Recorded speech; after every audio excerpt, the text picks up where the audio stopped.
You are listening to I Am Refocused Radio with your host, Shamaya Reed. This show is designed to inspire you to live your purpose and regain your focus. And now, here's your host, Shamaya Reed.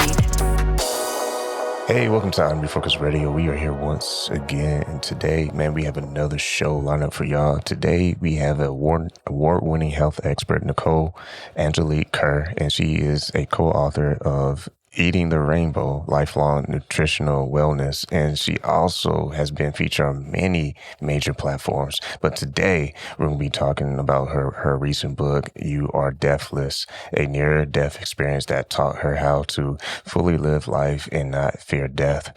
Man, first and foremost, I want to say thank you to you, Nicole, for being on today. How you doing? I'm doing really good today, and happy spring equinox to you. Doesn't feel like spring in North Carolina, though. It's still really cold here. Yeah, they're in Cali, man, and they got a little snow going. So, man, once again, I kind of teased the intro, and you have a very impressive resume, by the way.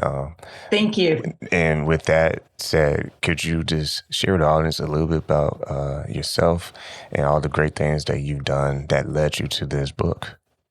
Okay, I'd be happy to do that. I grew up in the deep South, Jackson, Mississippi. So if you know anything about the South, it's entrenched, it's the Bible Belt, right? So religion is a fundamental cornerstone of growing up. And so I grew up Southern Baptist and Lutheran. So I got a really heaping dose of religion because we were at church a lot between those two organizations. And then I followed my dad's footsteps because I'm a recovering people pleaser. And someone else may identify with that, where you just want to make people feel good all the time. And it's an identity that wound up killing me, actually, a couple of times. And I decided, there are 4 kids in my family, but I decided I wanted to be my daddy's girl. And the way to make that impression for me back then was to go to the United States Air Force Academy in Colorado Springs and become a cadet. They had just started admitting women 6 years before.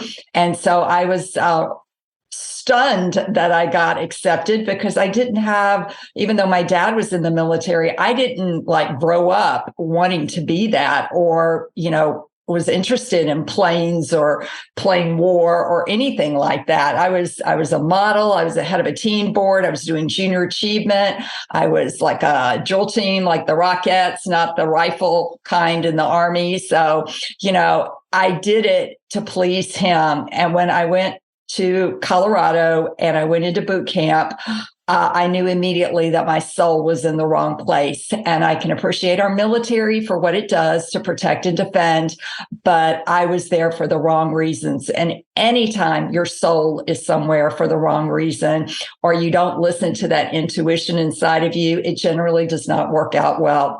And I knew by the 3rd week of basic cadet training, when I had a panic attack because they allowed us to call home, I cried for 3 minutes. I didn't even say one word to my mother. She got on the phone, she said hello, and it was just like hyperventilating and crying. And I didn't realize until much, much later that that was a panic attack. And what I really needed was permission to quit and to come home. And I needed it from my dad and my mother, and I didn't get it. My mother later said to my dad, "What have we done to her?" And he said, "Oh, she'll be fine." Well, let me tell you, I was anything but fine. I went from there to remedial. I was like, do you remember the movie Private Benjamin? I've heard of it. I didn't see it, though. Okay. Well, it is Goldie Hawn going into the Army, and she doesn't fit. And it's kind of like, that's me. So I couldn't bring myself to quit. I couldn't deal with the shame of failure. So I went on and made it through the first year. The beginning of the second year was when the automobile crash happened, where I was pronounced dead at the scene. It was a squadron event. I was getting a ride back with a senior.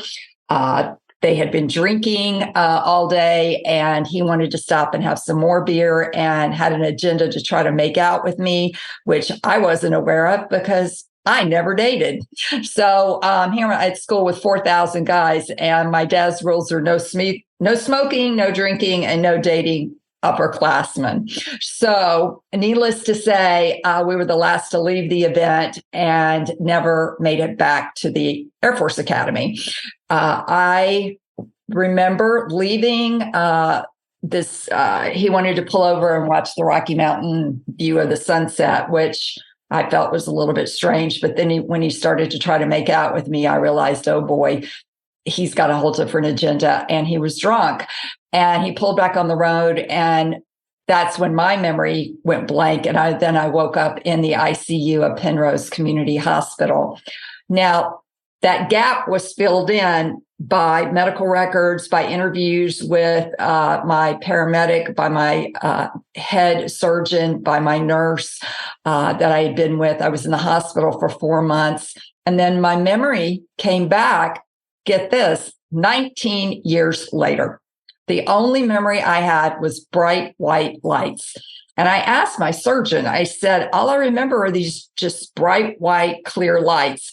And I said, was that the operating room lights that maybe I woke up? And she said, absolutely not. She goes, you were unconscious. You came in. They initially thought you were dead. You actually were dead at the scene. They had some bystanders at the area because it was kind of an open park area in Monument, Colorado.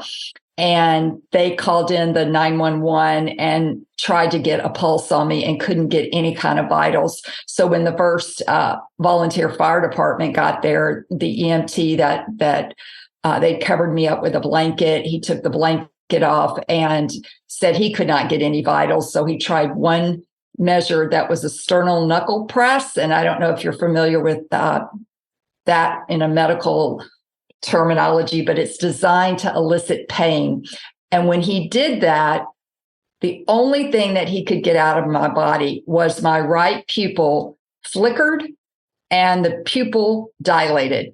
So at that moment, my soul, which had already flown out of my body when I went into the air from the crash, it came back into my body through my eye. And you may have heard this expression, your eyes are the window to your soul. Have you ever heard that? Oh, yeah. I heard that before. Yeah. So that's what mine came in through that eye. And at that point, he was able to get a blood pressure on me of 60/0. Now that's still almost dead, but at least I was alive. And his biggest fear was he couldn't keep me alive. I had multiple injuries. I amputated my left foot. I broke my pelvis in two. I severed my right wrist. I had just lots of stuff happening to me. So I got to the nearest community hospital, and that night they were just trying to stabilize me. And by the grace of God, I got stable, and then was in ICU for 7 weeks and 4 months in the hospital, and then 8 months in rehab. So refocusing my life, that did it for me. And I will tell you that when I remembered what happened on the other side, I did not want to come back. And this is what they call a near-death experience. Some people will disassociate and they will come out of their bodies. That's called an out-of-body experience. But a near-death experience means that you were pronounced dead and that you come back from that. And it is something that hundreds of thousands of people have experienced.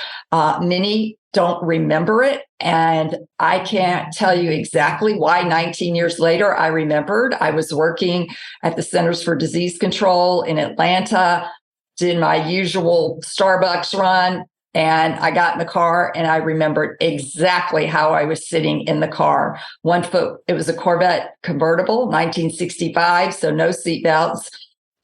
My right foot was on the dashboard and my left foot was crossed over my right foot. So it had like a triangle. And I remembered, I started remembering, it's called repressed memories. So instead of going to work, I went to my chiropractor who did body healing, and he fit me in his schedule. And he said, Nicole, these are repressed memories. And I'm like, well, why the hell are they coming back now, 19 years later? And he said, because your body finally feels safe enough and you have support to actually deal with this because it was so horrific. And I think that's important for people to hear if they've been in situations where they have had a near-death experience or trauma and they can't remember. The body keeps the score. It is an amazing book on trauma by Dr. Bessel van der Kolk. And it's kind of like the Bible of trauma, but your body will hold those memories until it feels safe enough for you to release them. And when you release them, you are going to need support. So if you're in an environment that doesn't have any support, it's going to be very hard for you to navigate dealing with it because it will just, trauma is very present in our society right now. It's causing a lot of people, depression, anxiety, PTSD, trauma. All of that is really high on people's radar right now. And to get help with it is the most important thing that you can do because you have to heal these trauma wounds in order to move on and align and increase your vibration. And if your parents never dealt with their traumas, they are literally passing on we got through it, so, we're fine. You don't need help. And that's just not true. My mother had told the doctor that Jesus and God were my psychiatrist and psychologist, and I didn't need mental health counseling. And she was wrong. Jesus didn't appear to me and sit down and counsel with me. And I wound up having a eating disorder, compulsive eating, as a result of not dealing with the pain. I hated the way my body looked because it was so, disfigured. And I had no control over it. So, your body will adapt, but it's usually in a negative way to the trauma. And it took me from age 20 to 40 to actually release the eating disorder. So other people manifest in other ways, but it's your body will figure out a way to deal with it if you don't. And with all that said, I want to get away, say thank you for your service. And when you look back and writing this book, you are sharing your journey and your story, your experience.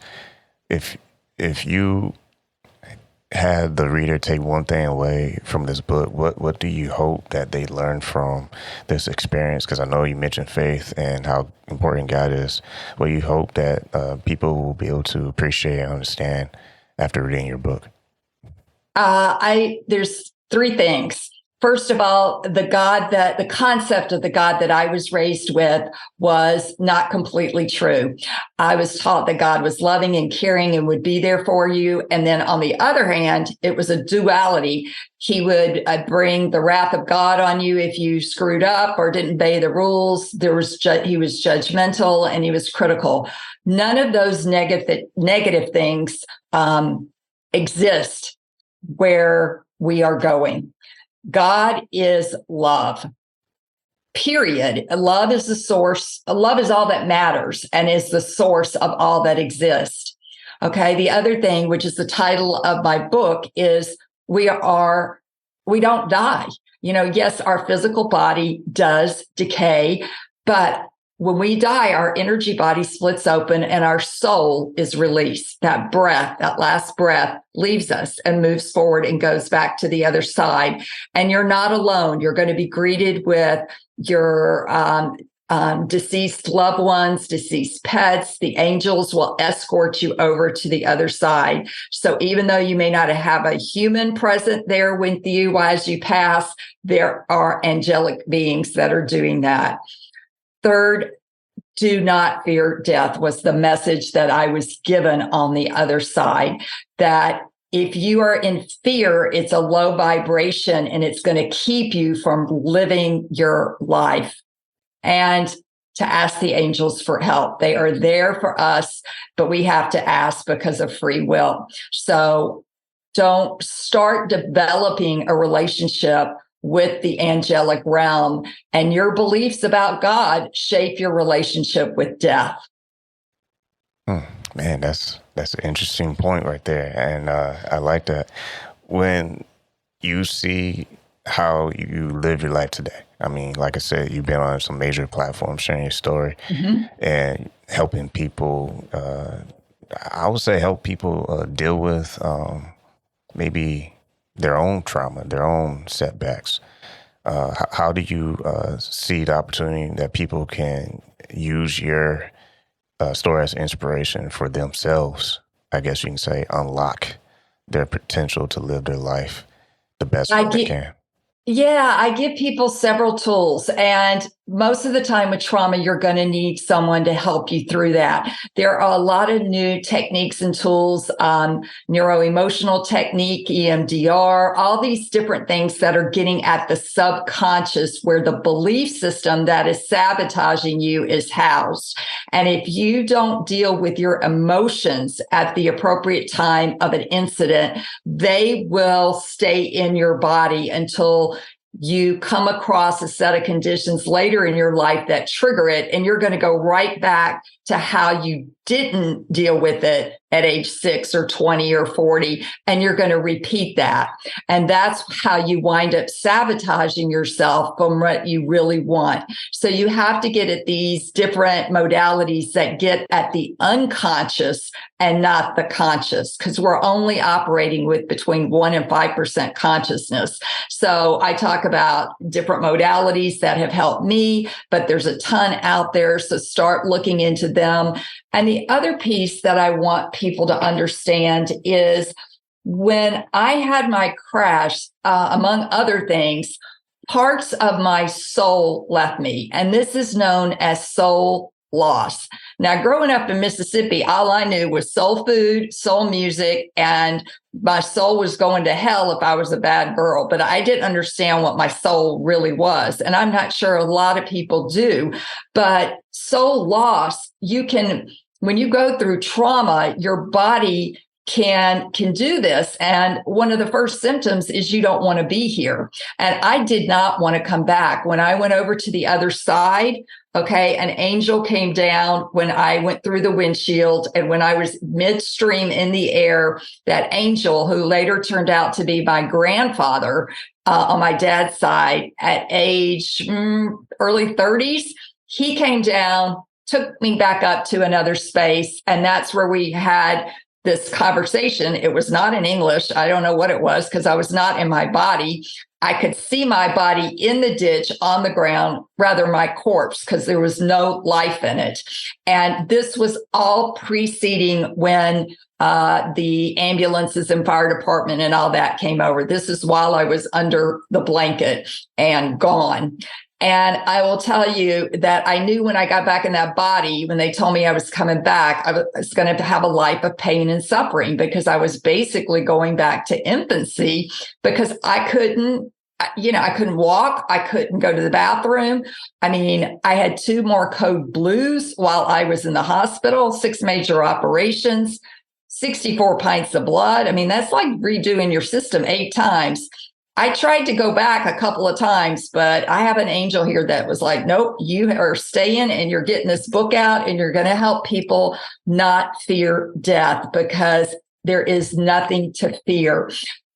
I mean, in most books that are written about death, think about it. It is cloaked in a veil of gloom and doom, and it has this cloud of depression and negativity around it throughout our culture and society. But my own experience, and like I said, hundreds of thousands of others, is 100% different. Death is absolute beauty, light, and loving kindness on the other side. And we're all energy. That soul that leaves us, that is your breath. That is energy. God is energy. We are all energy, and everything and everyone is connected.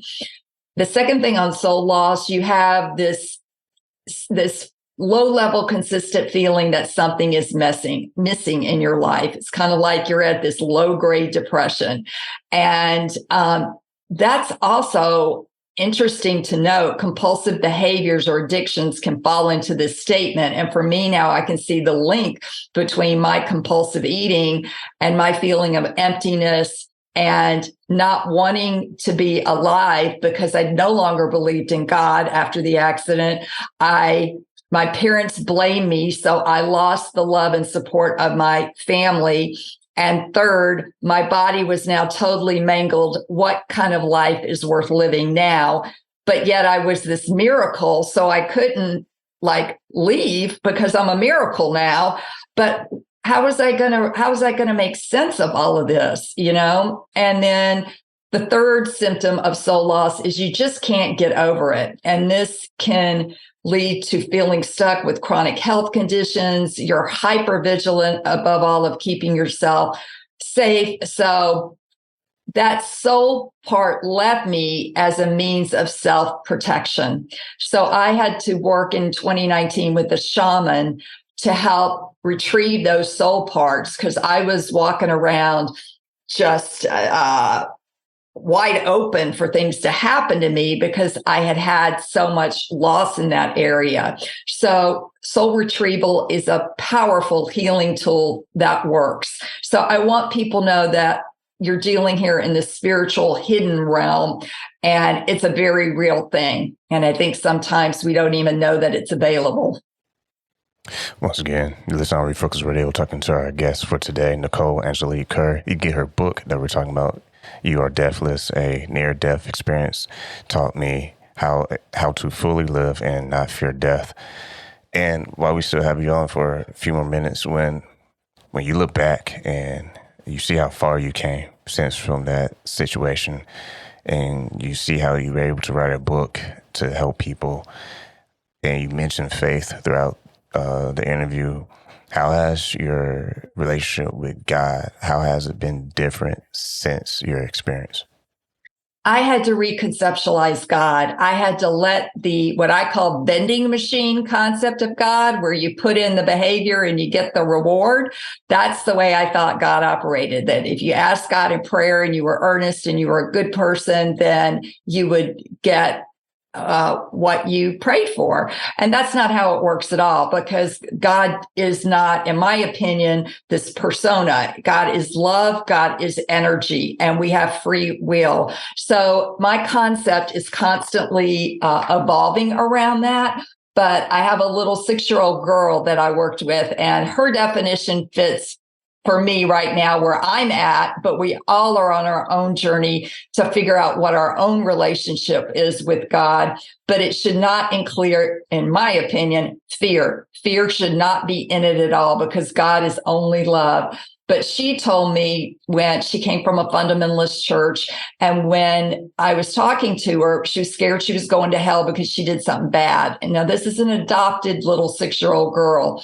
And I said, well, tell me how you see God. And she eagerly told me, God is a blue spirit with colors and balloons and all different colors, no head, and can talk. Now, clearly, this little girl is still having a direct experience with God with no filters from other people involved. And to me, that is the best concept of God that I have come upon thus far in my life. Man, that's awesome. Well, I want to say that again, thank you for your service. Thank you for writing the book and sharing that experience with our audience.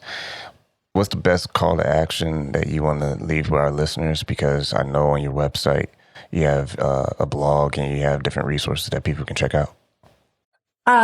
Get help if you're traumatized. And second of all, be able to define your concept of God. What do you really believe God is? Because like I said, that is going to shape your relationship with death. And if it involves fear, then I would tell you just take a second look and start exploring other options, because the generations that came before us, when you think about, well, God meant for it to be this way. And that doesn't answer the questions that we come up with and go, why did this happen to me? There was a book written a long time ago called Why Do Bad Things Happen to Good People? And my book has been called the sequel to that. So I think, because I question that, I'm like, I'm a good person. I've never had any alcohol until this day. And the first day I have fun, man, I wind up dead, so it's been a journey for me, and I hope my book can inspire others and help those that are going through, either some person's transition, but ultimately we have to change the concept of death in our country and make it more positive, because it is what's going to happen to all of us, and we never know when it's going to happen. It's not something just for old people, and we're seeing that with mass shootings like Sandy Hook and things like that. So we have to prepare ourselves, both with the physical, the wills, power of attorney, all that, do that, but also get yourself into a place of alignment from a mind, body, spirit, emotional place. Once again, you can go visit Nicole's website. It's NicoleKerr.com. And you can also get her book on Amazon, and also on her website, she has a spot for that as well. So once again, her website again is NicoleKerr.com. I want to say thank you once again for taking time talking to Refocus Radio. Oh, it's been my pleasure. I hope it's been of help, and it will be available in Audible in about another month.